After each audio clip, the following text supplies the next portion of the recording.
Ada titipan pertanyaan, Bu ya. Silakan.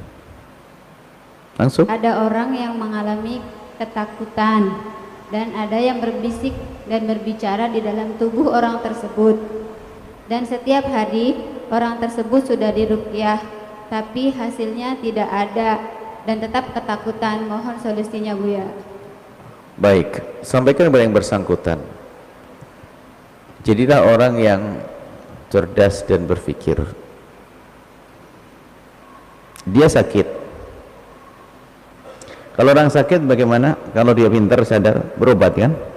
Kami sampaikan, orang yang semacam itu dia adalah sakit. Sakit itu macam-macam. Ada sakit hati, ada sakit fisik, ada sakit mental. Dia adalah sakit mental dia. Psik bukan fisik, psikisnya. Maka perlu dibantu oleh ahlinya, yaitu pakarnya, orang psikologi, seorang psikolog. Seorang psikolog itu yang akan memberikan tip-tip untuk mengobatinya, dan harus berani datang ke sana. Cuman kadang kita ini, dia pun katanya dia itu adalah berpendidikan. Wong dia berpendidikan, dia seorang sarjana, dia disebut dia itu punya masalah mental tuh gak terima, suruh pergi ke psikolog, katanya memangnya saya gila. Haji, rupanya nggak jaminan dia itu adalah karena orang sakit begitu tuh begitu. Kasihan dia. Datang ke psikolog, nanti akan dibimbing dia permasalahan apa menjadikan takut dan sebagainya. Anda datang pada kami pun bukan bagiannya, bukan bagian saya itu. Kalaupun saya menjawab itu biasanya saya tanya dulu kepada pakarnya, lalu saya akan sampaikan karena ilmu psikologi. Nah, kita lagi belajar ilmu itu. Maka seorang ustadz pun harus ngerti ilmu itu bagaimana. Jadi itu seperti mentalnya luka. Luka itu kalau terus diburu tambah borok nih, maka bagaimana caranya? Ya ada caranya. Apakah bagaimana melupa dengan masalah itu yang menjadikan takut itu harus dijauhi agar dia tidak fokus pada permasalahan tersebut. Jadi harus ada masa lalunya seperti apa? Masa lalu yang kelam itu menjadikan melukai mentalnya dia sehingga semakin kayak borok begitu. Jadi kami himbau kalau sudah dengan urusan psikolog itu jangan langsung kayak orang gila. Saya memang saya gila. Nah ini ada loh ya. Saya dengar dari orang yang dia itu adalah seorang berpendidikan. Ajib. Seorang berpendidikan hanya dibilang suruh beri ke psikolog. Saya datang ke psikolog. Memang saya gila. Saya kalau ada psikolog datang saya tanya, diskusi, ngobrol dan sebagainya. Karena saya kadang-kadang sering marah-marah sama santri saya. Jangan-jangan saya itu kena mental memang. Loh, tidak ada salahnya saya barangkali dikasih tip-tip untuk agar saya lebih lembut dan sebagainya. Loh, kenapa sih? Kalau saya nggak korengan tapi ngerasa nggak enak, terus saya pergi ke dokter penyakit kulit, apakah pasti divonis saya korengan? Kan nggak juga. Mahai pada orang-orang yang katanya berpendidikan, itu ada ilmunya bagiannya. Sekarang lebih senang langsung dihubungkan dengan kena sihir segala macam. Kena mental, bukan kena sihir. Dikit-dikit sihir, yang dituduh pamannya lagi. Diganggu sama pamannya, diganggu sama, lo kok tambah jelek hatinya? Sudah sakit mental, sakit hati, hati kotor. Saya serukan kepada semua yang punya masalah psikologi ini. Anda perlu disayang, Anda sadar dong. Katanya berpendidikan Anda ini, dibawa ke psikolog aja dibilang kayak orang gila. Baru nanti tahapannya, kalau memang psikolog tidak bisa nangani, nanti ada psikiater dengan dikasih obat segala macam. Ini ada tahapan-tahapan. Jadi seperti itu ya. Jadi dia adalah punya masalah psikologi. Di ruqyah itu sederhana, doa, baca Fatihah bismillah. Kalau urusannya jin sama sihir lebih gampang. Yang repot adalah mental. Dan sakit mental itu nanti ujung-ujungnya sakit fisik juga. Karena gara-gara mental begitu dia apa? Makan susah segala macam, sakit fisik. Atau gara-gara sakit fisik terlalu takut, corona kena mental. Misalnya. Tapi yang penting adalah Anda sadar antisipasi. Dokter gigi ngomong, Bu ya, paling tidak 6 bulan jangan sampai tidak kontrol. Karena saya bodoh, nggak akan kontrol kecuali karena sakit gigi. Ya itulah saya. Kan gitu ya? Coba dengar omongan dokter, kan aman gigi kita. Nggak sampai berkarang waktu dikupas itu, Masya Allah sakitnya setengah mati. Anda ngerasain? Karena kita bodoh. Ini bahasa indah untuk mereka yang punya masalah mental itu. Jangan dianggap gila.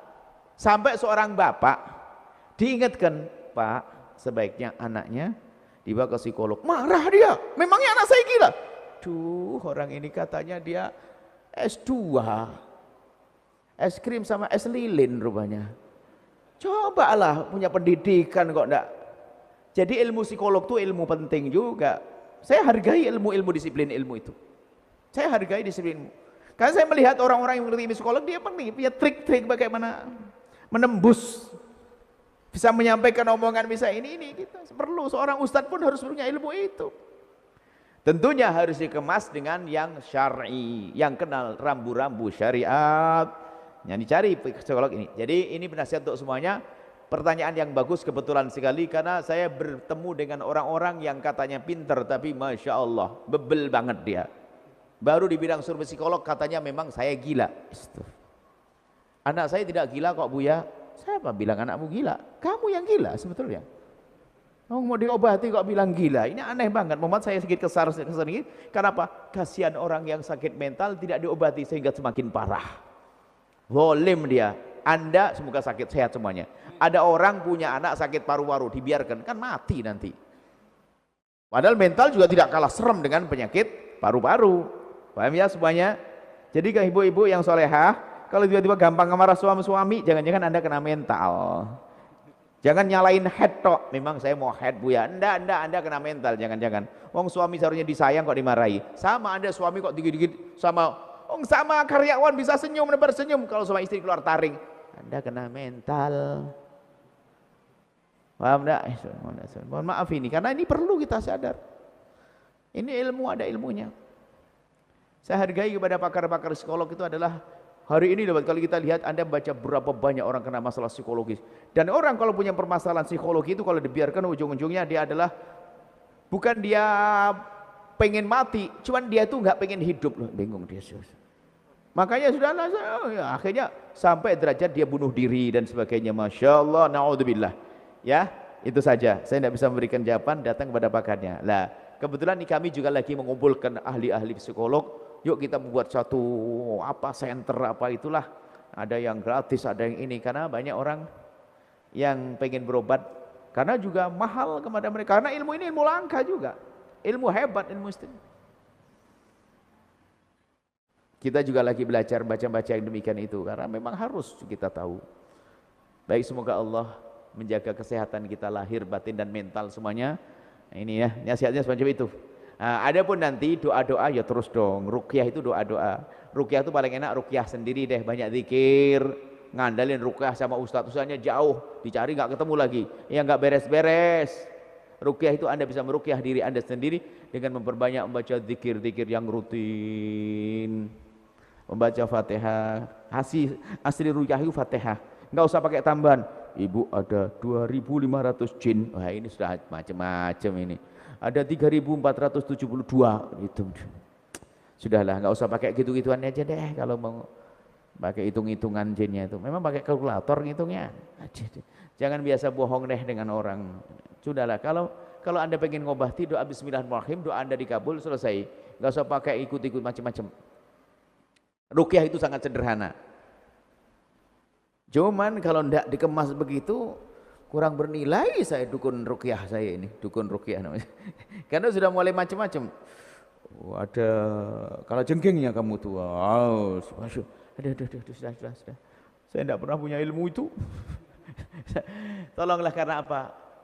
Kita pengen orang-orang itu juga baik, benar, ya, berobat juga di tempat yang benar.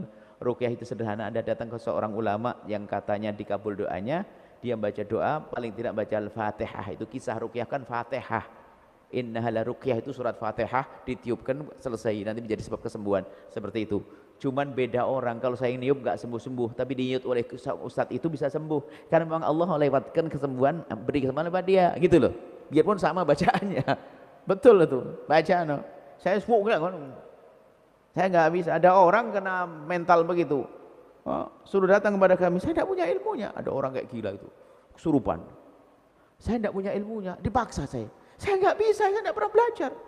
Buya, siram ibu ya, saya siram sembuh. Nah, saya siram sembuh. Akhirnya besok pada datang, saya tidak punya ilmunya, enggak sudah. Bukan mau besok, wah iya mau kita nyembuhin, udah siram. Nah itu kebetulan atau mungkin ya, mohon maaf. Jadi yang aneh-aneh tidak usah ya. Kalau mau berobat yang normal pakai ilmu, disiplin ilmu. Kalau ruqyah ada syariahnya. Kalau memang psikolog Islami selesai sudah. Enggak usah bicara yang aneh-aneh dah. Sudah bukan zamannya kita begitu-begitu tuh. Kita zaman aneh-aneh sudah enggak berlaku. Semoga Allah menjaga semuanya sehat lahir batin. Allah alam bisawab. Setelah Anda menyaksikan video ini, jangan lupa berselawat kepada baginda Nabi Muhammad sallallahu alaihi wa alihi wa sahbihi wasallam.